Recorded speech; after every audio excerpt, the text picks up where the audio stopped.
a strong connection with the YOLO statement because, I'm only going to live once, so I'm going to enjoy it while I'm here. Why you got to live once? Why can't you enjoy it every day? So, like, that is, I guess, a takeaway message, really do the things that you always wanted to do while you have the time to To do do them. it. Absolutely. I don't care if the one thing you want to do is see something you never seen before. Go see it. Absolutely. And people, I know us as people in the States, and especially people in the South, we think of other places in the world as so far away. And they really not. And they're really not. 6 degrees of separation is real, folks. I promise. But to put it into context, it's just expensive to go abroad as it is to go to Disney World. Amen. And like, so if you think you can pay to go to Disney World, I promise you can pay to go to Jamaica or France or Paris or Mexico or Belize or Canada. I mean, we have travel plans, even just to travel across the country just to see different things. Yeah. It's always good to see new stuff. And like Peanut said, one time we went somewhere, he said, Mom, I don't care where we go. We always look like tourists. We always look like tourists. I promise. It will never cease to amaze me whenever we went back to Rollins. We went back to our hometown. And a lady in the gas station stopped our family and was like, y'all not from around here, are you? And I almost rolled over and died. I was a little offended. I was like, not I'm a tourist in my own town. And then the town that we live now will still get stopped and asked if we're from around. And I'm like, I'm not from here. I'm not from there. I'm from nowhere. Because I feel like wherever you go, even if you've been there before, if you open your eyes, you will see something new every single time. I promise. It doesn't change. Enjoy life. Stuff like I used to hear people like, that's not something that a boy would do. That's something like girls. I love football utmost, especially I'm a good Washington fan. I got to say, with the Washington team, burns me to my spirit. But that's what I am. But I also I had a lady that works with me for a part. She worked with me for a little while until she goes back to her job. And she said, I've noticed that you play music all the time, but you listen to everything from country music to hard rock. She said, do you got a certain amount of music that you like? I said, the music that I like is what I like, and period. Yeah. That's it. I think you should like what you like. Yes. You should like what you like. If you like this and you like that, then no one should tell you what you like.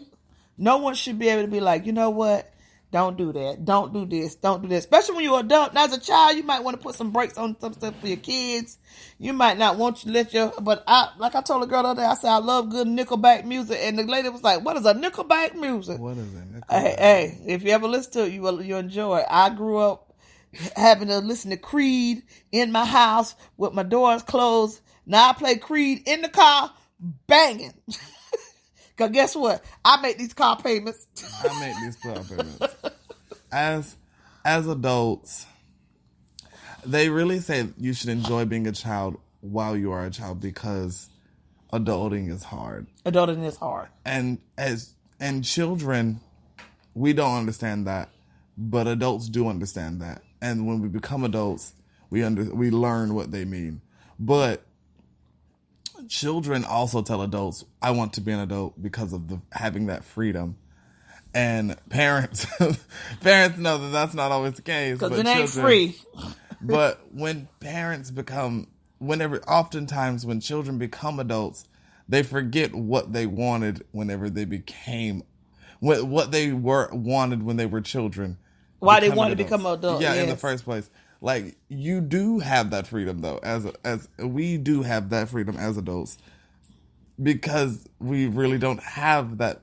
You can have a boss. Everyone has a boss, and there's always going to be bosses. But you also, and he's not talking about like a boss on a job. There will be someone that's always above you.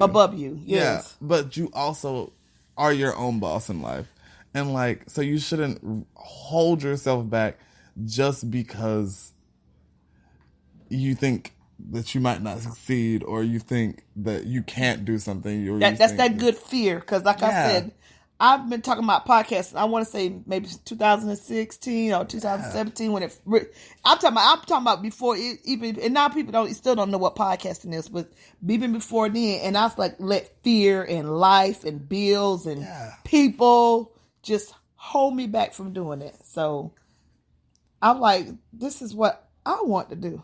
And it took me a long time to find myself again. Because like I said, through the years, my first husband he wasn't a bad guy, but he wasn't husband material. And I should have figured that out right soon.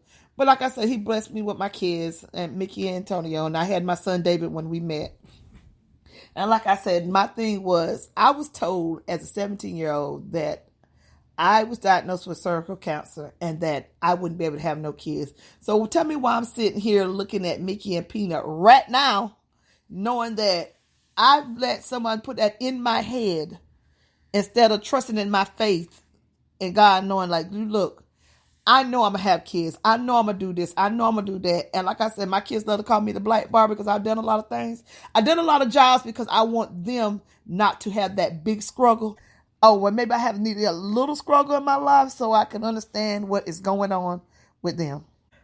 Sorry about that, everybody. We just took a pause, believe it or not, because we had the funniest thing happen to us because we are who we are. But like I was saying, I want people to be able to like say, I did this for me. Yeah. I did this for me. Like I said, I wrote my son into being my personal assistant, and he's really good at it. And like I said, he's going to school to be him. My daughter is learning to be her. Al is being a father to his new son. Yeah. My daughter-in-law, Laura, that's what they want. They want it to be parents so bad. And like I said, I understand the joy of being a parent because I am a parent. I'm a parent, and I have a love for my children. With that said, I can be their friend now as adults. But when they were children, I was their mother. Absolutely. Oh, no, let me recorrect myself. No, I was their mama. Absolutely. And honestly, I couldn't have had it any other way because my mom being the mom that she was when I was younger, it really prepared me to have, I don't know, in a way, bosses as an adult. Like it also made me very palatable to a lot of people. And not to like gas my mom up or anything, but like she's given me some skills in life, and I'm gonna be successful whether or not I want to or not. I think you should. I mean, and it's not just people think it's gonna be a monetary success like money. No, I mean to be successful, to be happy in whatever you do. No, what your endeavor is, you need to be happy in it because people always say a dude on the job who I had never met told me the other day, why you come to work every day like you happy to come to your job? I said, I am. Why wouldn't I be? I know I work in a slaughterhouse, and like I said, I used to work on the floor and I used to work hard, but you couldn't find a person who said I didn't have a good word for them every day. If you found that person, I'd like to meet that person, then so I can go back and apologize. Because like I said, I want to have a good word for somebody every day. I don't care if it's something as simple as good morning, and you don't never speak to me, I'm going to say it to you. Because I want somebody to have a good morning. I want somebody to have a good afternoon. I want somebody to have a good day. I want people also to understand I'm no pushover. But the smile is always going to be on my face. And like I said, I had my bullies in high school. I had my bullies as an adult. I even had my bullies since I've been on my job. But what you not going to do is take my spirit. I had to let people did that so long, you don't get to have it. Yeah. You don't get to have it. But what you do get is to get this good cussing out. Because like I tell my friend Karima every time I talk to her, I said, Karima, they don't realize me cussing their ass out has saved their life today. Mm-hmm. Mm-hmm. Honestly. And that's one thing that's another thing that I can say. My mom gifted me, my mother. Your mouth? Gifted me a golden tongue, honestly. I don't know if it's golden, but it could be ratchet. Honestly, I can talk myself into just as many situations I can talk myself out of. Oh, God knows. That is it. I've seen it happen too. I've seen you talk yourself in and out of situations. I can talk myself. You can be the one they mad at, and then they looking at you to mediate. How do you do? I get that.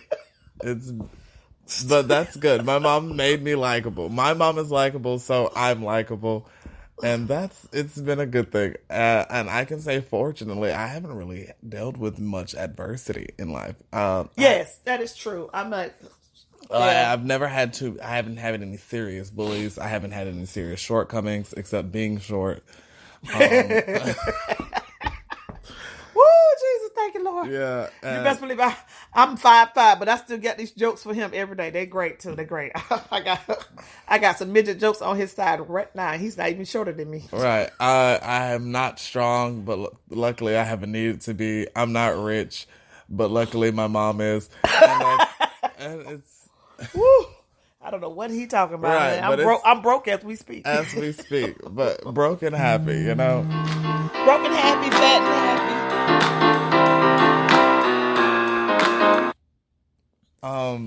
But as to not make this episode too long and too stressful to edit, we can wrap it up. You got any final thoughts? I don't have any final thoughts. We do have a guest coming on our next episode. So yes, I'm happy about that. She's one of my longtime friends. I've been knowing her. My son David is 28, so I've been knowing her for 25 years.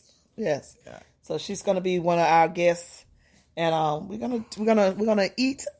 Try not as the podcast going on, yes. But I don't always know me. I wouldn't consider myself a guest because I have a cameo in every episode. I promise I'm there when they're being recorded.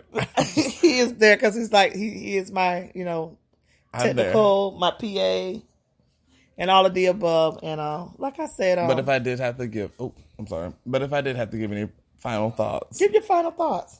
I will say that if we as a likely duo can